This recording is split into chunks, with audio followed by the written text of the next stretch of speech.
Hello guys, চলেন আজকে একটা রেসিপি দেখে আসি। সেটা হচ্ছে ঘরোয়া পদ্ধতিতে ঘরোয়া মশলা দিয়ে রোস্ট রান্না। এখানে আমি ঘরে যা যা ছিল তা দিয়ে আজকে রোস্ট রান্না করবো। আর এখানে বেরেস্তা করার জন্য তো পেস্ট কুচি করে নিলাম। আর এখানে তেল দিয়ে দিলাম। পেস্টটা ব্রাউন কালার হয়ে আসার পর আমি এখানে পেস্টটাকে নামিয়ে নিলাম। বেরেস্তা তো এরকমই হয়। এখানে পেস্টটা ব্রাউন কালার হয়ে আসার পর আমি বেরেস্তাগুলোকে নামিয়ে নিলাম। আর এখানে দেখতেই পাচ্ছেন বেরেস্তা নিয়ে নিলাম আর কিশমিশ আর বাদাম এটাকে ব্লেন্ড করে নিব। আর ব্লেন্ড করে নিয়েছি এই রোস্টের মশলাটা। এখানে মুরগির মাংসগুলোকে আমি জাস্ট হালকা করে ভেজে নিব ওই বেরেস্তা ভাজার তেলে। এখানে হালকা করে ভেজে নেওয়ার পর আমি এখানে মুরগির মাংসটাকে বেশি ভাজবো না, বেশি ভাজলে আমার কাছে রোস্টটা ভালো লাগে না। আর এই পর্যায়ে আমি এই মুরগির মাংসগুলোকে তুলে নিব। এখানে যে তেলটা বাকি ছিল এই তেলে জাস্ট গোটা কয়েকটা মশলা দিয়ে দিলাম, তেজপাতা, এলাচ আর দারচিনি আর লং। এটা দিয়ে দেওয়ার পর হালকা তেলটা গরম হয়ে আসা পর্যন্ত অপেক্ষা করব। তারপর ওই যে আমি বেরেস্তা দিয়ে করে রাখা পেস্টটা এখানে দিয়ে দিলাম।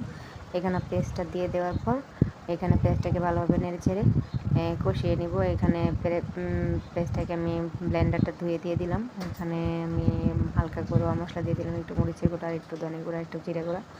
তারপরে এটাকে আমি একটু নেড়ে চেড়ে ভালোভাবে মিশিয়ে নিলাম।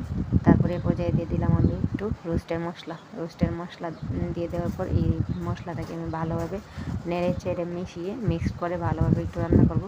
আর এখানে রোস্টের মশলাটা দিয়ে দেওয়ার পর ভালোভাবে মিশিয়ে নিয়ে ভালোভাবে রান্না করতেছি যতক্ষণ না পর্যন্ত উপর দিয়ে তেল চলে আসে। ভালোভাবে মশলাটাকে কষিয়ে নিব।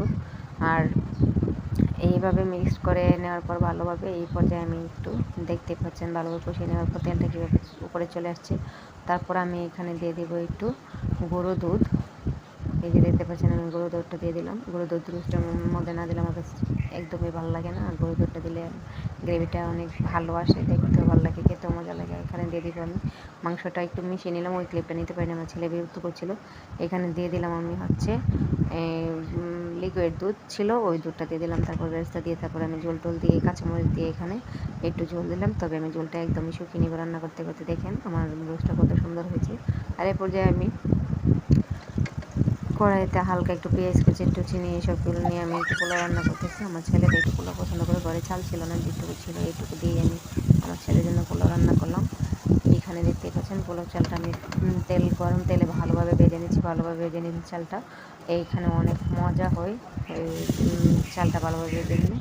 তারপর দেখতেই পাচ্ছেন এই চালটা ভালোভাবে ভেজে নেওয়ার পর আমি গরম যে পানিটা ছিল এই গরম পানিটা দিয়ে দিলাম। তারপরে আমি এখানে দিয়ে দিলাম একটু লিকুইড দুধ, তারপরে পাউডারের গুঁড়া দুধ দিয়ে দিলাম। এই পর্যায়ে আমি হালকা আছে রান্না করলাম পানিটা শুকিয়ে আসা পর্যন্ত। এই যে লাস্ট পর্যায়ে দেখেন আমার পোলাওটা কত ঝরঝরে এবং সুন্দর হয়েছে, একদম কাঠিতেও লাগছে না আর একদম ছিটকে ছিটকে পড়ছে। দেখতেই পাচ্ছেন অনেক সুন্দর হয়েছে পোলাওটা ঝরঝরে।